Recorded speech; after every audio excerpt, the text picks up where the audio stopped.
Sveiki visi, dar vieną savaitę Basket News žurnalistas ir GOAT Sport komentatorius Jonas Lekšas sveikinasi su jumis prieš neeilinę savaitę Europoje, bet galbūt prieš tai reikėtų priminti, kad visi žiūrintis žinau, kad nėra visi prenumeravę mano kanalo, nedarykite taip, tai nėra gražu. Sakyčiau, gal net ir kažkiek nekultūringa paspauskite tą mygtuką prenumeruoti. Na, kai tai padarėte, galime eiti toliau ir pradedam turbūt nuo didžiausios šios turbūt sezono įvykio Lietuvos krepšinėje, savaitgalį Nemuno saloje, Žalgirio arenoje. Karalius Mindaugo taurės finalo ketvertas sutrauks visą krepšinio grietinėlę ir pirmasis pusfinalis, man atrodo, neš ir didžiausią intrigą. Vilniaus Rytas prieš 7bet Lietkabelį. Panevėžiečiai panašu, kad ilgai laukė šio mūšio, šiek tiek taupėsi, gydė savo traumuotus žaidėjus. Paulius Valinskas su Gedimino Reliku jau grįžo praėjusį savaitgalį.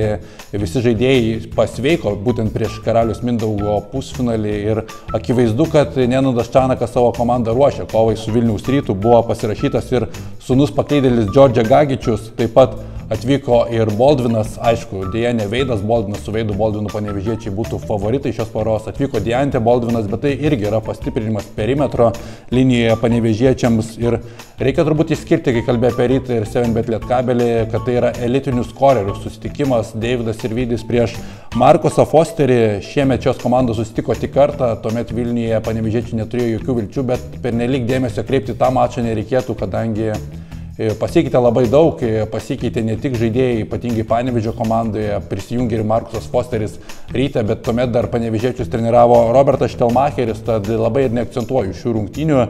Žiūrint į šį sezoną, atrodo, kad vilniečiai nemoka žaisti lemiamų rungtynių. FIBA čempionų lygoje turėjo daug problemų, galiausiai ir iškrito, kai reikėjo kovoti rungtynėse dėl gyvenk arba mirk. Būtent šios rungtynės tokios ir bus, kadangi Rytas jau senai nebuvo Karaliaus Mindaugo taurės finale, juos slegia didesnį įtampą ant popieriaus. Jie yra stipresnė komanda, bet Nenadas Čanakas jau nekartą per savo erą Panevėžyje yra nustebinęs, nekartą yra žaidęs ir Karaliaus Mindaugo taurės finale. Vis dėlto, jeigu vertint šių komandų šansus, galvoju, kad favorito statusą šį kartą vilniečiai įgyvendins. Panevėžiečiai šiemet manęs taip stipriai neįtikina, tai yra daugiau puolimo komanda, nors Čanakas yra daugiau gynybinis treneris ir šiemet gynybą su rungtynių retai pavyksta kontroliuoti, tad mano balsas čia eina už Vilniaus Rytą, galvoju, kad jie iškovos dramatišką pergalę rezultatyvioje kovoje. Antras pusfinalis nežada tokios didelės intrigos. Kauno Žalgiris prieš Šiaulius, taip, taurių turnyras, galima sakyti vienos rungtynės, visko gali būti, bet čia lygių skirtumai tiesiog yra akivaizdus.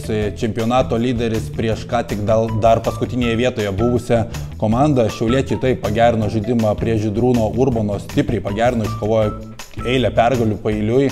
Bet pats Žydrūnas Urbanas sako, kad nereikia apsimetinėti, Žalgiris mums yra per kietas riešutas ir kažkokių intrigų čia labai tikėtis nereikėtų. Tiesiog skirtingų kalibrų komandos. Žalgiris prie Andrėja Trinkierį atrodo motyvuotas net ir vietinėse pirmenybėse, kai tai yra eiliniai mačai.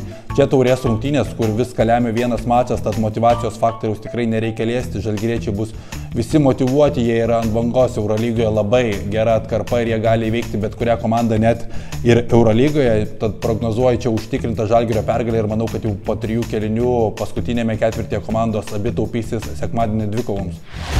Sekmadienis, bet manau, kad apie mažąjį finalą kalbėti pernelyg neverta. Apskritai galvoju, kokia yra prasmė tų rungtynių. Vis dėlto visoje Europoje taurės yra taurės, ten yra tik finalas, jokių mažųjų finalų nėra. Taip, kažkokią finansinę naudą komandos laimėjusios 3 vietą gauna didesnį, bet apie tas rungtynės aš nekalbėsiu, pakalbėsiu geriau apie snaiperio konkursą, kuris kiekvienais metais yra ganėtinai didelė intriga ir tai yra įdomi specifika, kai savo dieną geras metikas gali pataikyti realiai viską ir laimėti turnyrą, bet šiemet norėčiau išskirti 3 kandidatus laimėti snaiperio konkursą ir pirmiausia tai yra pirminis kandidatas Mažeikių komandos snaiperis Martynas Gencevičius. Senas vilkas, nekartą laimėjęs tokį turnyrą, 2007 metais tapęs BBL čempionato snaiperiu, 2019 metais analogišką trofėjų iškovojo ir Karaliaus Mindaugo taurėje, tad tapo geriausiu LKL snaiperiu.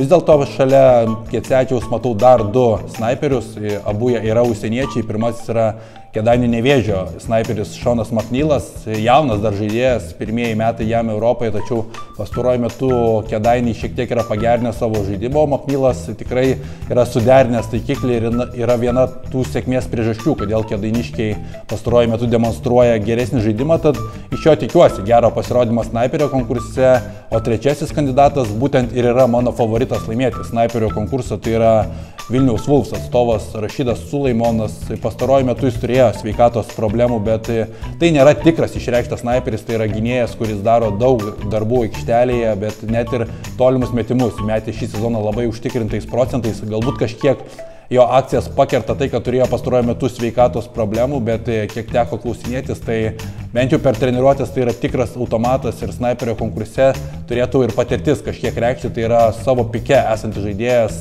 Duke universitetą praėjęs auklėtinis, tad labai didelės CV surinkęs amerikietis, tikras profesionalas ir rimtai girdėjau žiūri būtent į šį turnyrą, tad mano balsas keliauja Rašidui Sulaimonui. Nu ir ką, savaitgalio desertas Karaliaus Mindaugo taurės didysis finalas, mano prognozė, kad jame matysime klasikinę dvikovą Kauno Žalgiris prieš Vilniaus Rytą ir tai žada ganėtinai nemažą intrigą, kadangi pernai šitos dvi komandos ganėtinai panašiamis sudėtimis žaidė įspūdingą LKL finalo seriją, kur reikėjo lemiamų rungtynių, viskas sprendėsi paskutinę minutę. Ta paskutinę minutę ištempė Žalgirio Isaiah Tayloras, jo šiemet nėra, bet Rytas savo pusėje turi tikrą lyderį Markusą Fosterį, kuris grįžo sezono metu ir tikrai pakėlė Ryto pajėgumo lygį. Pažiūrėsime, kaip bus prie Trinkieri šį sezoną, kaip seksis pirmiausia Markusui Fosteriui įveikti Dovydo Giedraičio gynybą, o iš Ryto pusės bus labai svarbi gynybinė užduotis, kaip seksis stabdyti Kino Evanso ir Laurino Biručio pick and rollus, kurie pastaruoju metu ne tik, kad nėra išsprendžiami LKL, bet jie nėra išsprendžiami net ir Eurolygoje. Žalgiris atskiromis dienomis dabar demonstruoja, kad gali įveikti bet kurią Europos komandą. Galėčiau sakyti, kad abi komandos ateina į šį turnyrą geros sportinės formos, bet jeigu mes Žalgirį vertiname per europinę prizmę, Ryto mes Europoje nematėme, Rytą matome savame kieme, kur žaidžia su už save gerokai silpnesnėmis komandomis. Jas Rytas pastaruoju metu triuškina, bet labai sunku pasakyti, kaip atrodys, kai susitiks su Eurolygos lygio fiziškumu, Eurolygos lygio kontaktu, tad mano prognozė, kad žalgiriečiai būtent ir palauš vilniečių savo kietumu, galbūt neturėtų būti finalas labai rezultatyvus, kas irgi labiau tinka Žalgiriui, Rytas mėgsta bėgti, Rytas mėgsta žaisti rezultatyviai. Manau, kad kažkiek Andrė Trinkieri nuims tempą, nors pastaruoju metu Žalgiris ir žaidžia greitą krepšinį ir manau, kad žalgiriečiai iškovos užtikrintą pergalę finale 8-13 taškų persvarą. Nu ką, šią savaitę tiek, visų akis krypsta į Karaliaus Mindaugo taurę, į Kauną tikras Lietuvos krepšinio desertas, tad kas būsite Žalgirio arenoje pasimatome ten, o kas ne, tiesiog stebime, žiūrime ir laukime rezultatų. Iki.